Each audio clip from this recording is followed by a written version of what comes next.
You, what's up? If you're catching this, then I give you much props. I appreciate it. Thank you.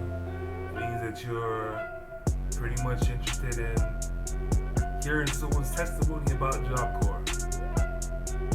Into which that's pretty good. Because if you got an interest in Job Corps, it means you got an interest in making a power move, a big power move in your life.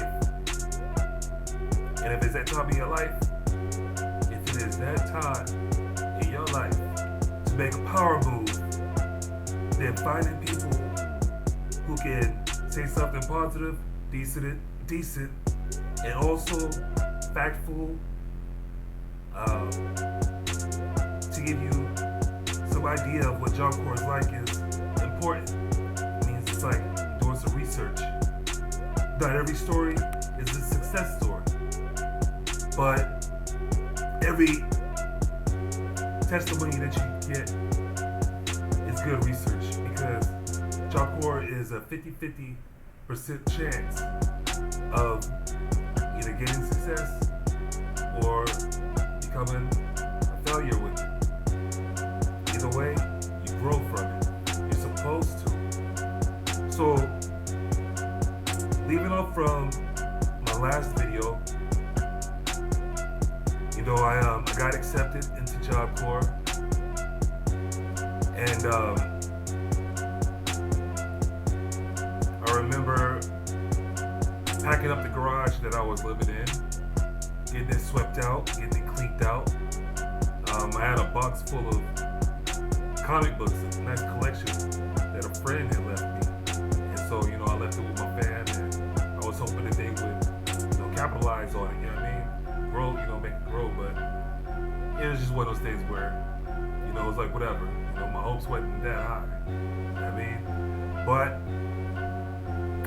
I flew in on a weekend, a holiday weekend, and it came with some perks. And when I got there, we went on a field trip. We went to some type of amusement park. And other than that, we spent some time on the orientation building.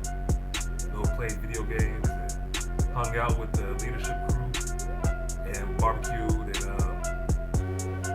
got some tips about what was going on with the facility.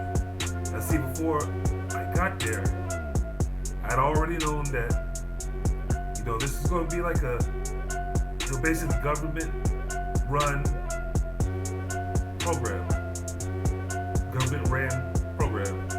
And when you deal with the government, there's a lot of red tape. There's a lot of do's and don'ts. It's one of those things where you get the chance to get in there, you don't want to mess it up. For one, you deal with the government. When you deal with the government, they keep a long history on people. And whenever you get done, your history with the government stays in government files. So if you ever try to do anything else outside of Job Corps, you gotta believe that your files and information is still stuck with the government. So it's one of those things where it's like, do I want to get involved with the government? Is it gonna be worth it? Well, it was my chance to see. Also, I heard that Job Corps was essentially just like being in the ghetto. It's like being in the hood. It's like being in the streets. You don't snitch. You know what I mean? You watch your back, and you keep friends at arm's length. As a matter of fact, associates. Yeah, basically that. You know what I mean? You get there, get in, get your trade, get out. That was my focus. That's what I wanted to do. I happen to be a successful story. that came out of Job Corps. So from the beginning, my focus was there. As a matter of fact, that field trip, it was like really coaxing me and really pushing me to go to that field trip. And I was like, nah, I fought them. Like as far as telling the RA and the leadership team that I didn't want to go. I was like, I'd rather sit here and check out the campus and see, where I needed to get in where I fit in at, instead of going and rah with y'all on a field trip. And I was like, nah. It was like, if you don't go, this is the leadership team. They'll tell me if you don't go, then the RAs, will have to look at that as being, what type of person am I, and how is that going to work with the program? And then, I had to think on that.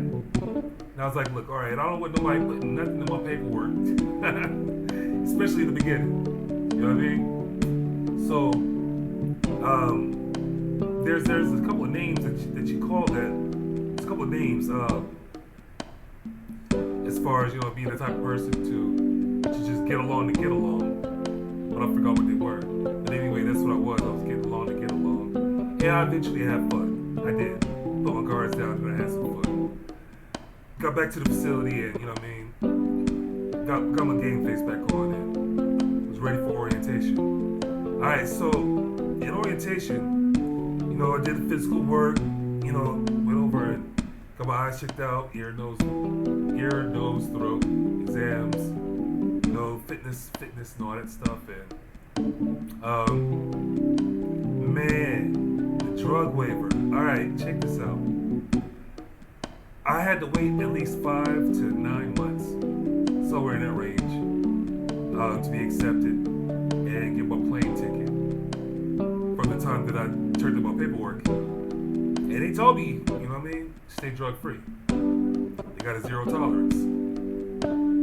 But I cheaped out one day, and I was like, okay, if I'm gonna do it for just one day, at least I can get clean. Man, that one day got me stuck on a drug waiver. They pulled a hair file, a hair specimen, and they got it from my DNA, basically. And I was like, damn, they really went back some months to get that specimen. And it was just one of those things where they might be bullshitting, or science is just that damn good. Whatever, I took it as a position to get my toes dug in the dirt so I could have a grip on what I was doing, or what I was going to be doing, especially if I was going to have them watching me. If I, and I had to come in for periodic urine exams. And it's funny that, after I left orientation and was out there in population and was going through the drug waiver process, that I would go in for my counseling, but my counselors wasn't never there. I never got counseled the whole time that I was going through the drug waiver process. All I went and did was dropped off urine, and that was it. When I was done with that program, I got this Serenity coin, and I got a little certificate. But I never at one time talked with a counselor about drugs. Whether I was doing it, whether I was having a hard time, like living without it or anything. No counseling. No counseling. But I still stayed away from smoking while I was there during that time. And of course, you should know that there's a story to tell about smoking weed by hearing me say it during that time.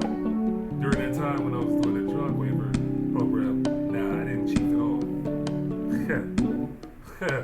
But when I got out, I was out there doing my own thing, but I don't have to worry about getting tested. Shit. Hey, so check it. Back to orientation time. After I did all the medical stuff, to get my medical information into the files, I had to go over to the big building take to get my aptitude testing, my educational testing, because I also went in to get my GED. And so, went through all that stuff, all the weeks of going back and forth to that building, and found out what trade I wanted to be in. I had a selection of 3 trades. I did culinary, I did maintenance, and I did, man, I forgot what the third one was. But, it is what it is. I chose the maintenance first, and if I didn't like that, then I was going to transition into cooking, culinary arts. So the whole time that I was in orientation, it was one of those things where the big meet and greet, you find out, the people that you came in with, find out information about them a little bit. You know what I'm saying? Everybody was still kind of hesitant to be up front and things like that. You know how people tell you what they want you to hear, and everybody was like, well, once we get out in group population, we got to click up and make sure we check on each other, blah blah blah. And I'm thinking to myself, yeah, right, man. Well, after we get out there, we all gonna go out and do our own damn thing. So, and they kept looking at me as a negative influence because I was being real about the situation. And they was just like, man, whatever, man. You're gonna be a Debbie Downer, you know what I'm saying? You're gonna mess up our orientation moment. I was like, it is what it is, man. Once we leave this building, we're gonna go out there and do what we do. We're gonna have to survive out there. Going to breakfast, going to meals in the Greenhorn bus. You know what I mean? It's just one of those things of like an initiation. First level initiation, pretty much. Second level initiation, pretty much. People looking at you, you looking at them. You look back at them, they're like, what you looking at, Greenhorn? Yeah, it was fun. It was an experience. Walking back and forth from orientation to meals, it was an experience. Walking from orientation to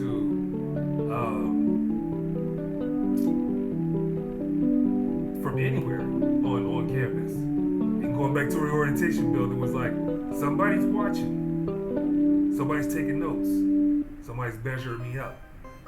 Watch my back at all times, because I knew I was going to be there for a little while. And it was alright. You know what I mean?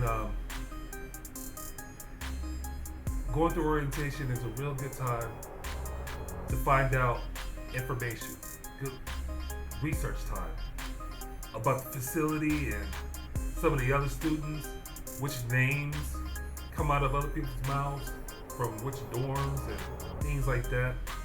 Keep me an ear to the ground. Going into the mess hall or going to the chow room or whatever, the cafeteria, and checking people out. You know what I'm saying? When I was in orientation, I did see some fights within, members of orientation, and outside of the orientation building. I seen fights and, I seen boyfriend, girlfriend, scuffles and arguments. Cigarette smoke everywhere. Weed smoke here and there. Alcohol here and there. And it was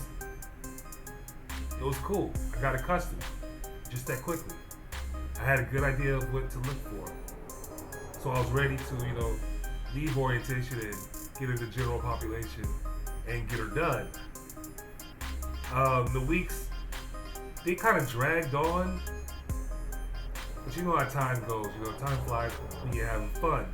But since I wasn't having that type of fun, pretty much dragged on, and I was like, come on, man, let's get this party started.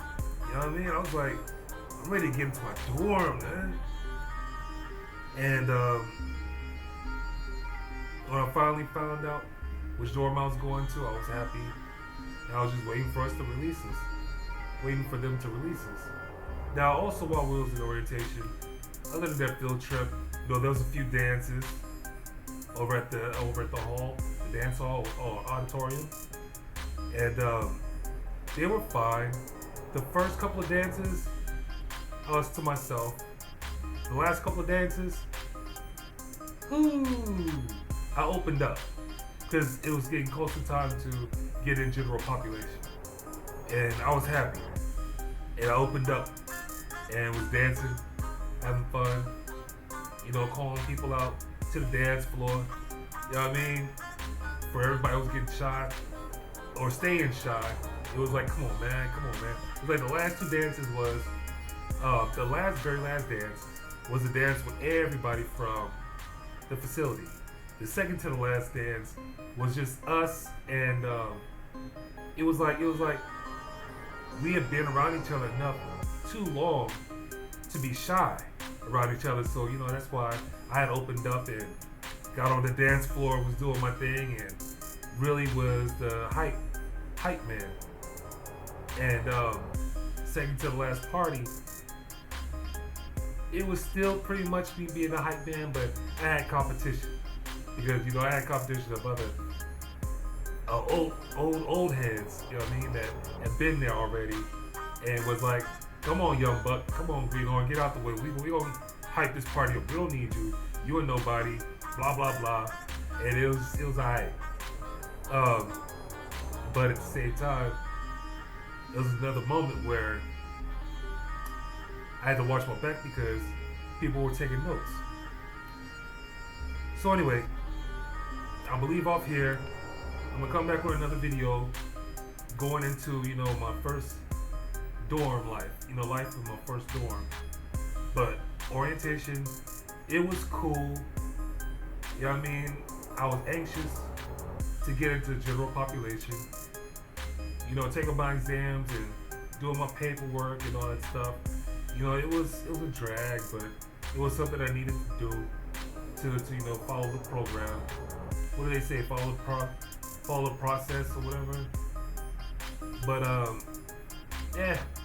it was what it was. During the time, get to know the people that you're around, do research on the facility, and pay attention to what they're saying about other people, other locations of the facility and things like that. And also, it's a time to dig your toes deep in the dirt so you can get a grip on life and get a grip on where you're going to go to get started with the program. But come back and check out some other videos. This is going to be in this playlist that I'm creating for Job Corps. Check out other people's testimonies and get your own idea of what's going on, and reach out to other people, blah blah blah, and get the best out of this experience. It's really worth it if you make it work for you.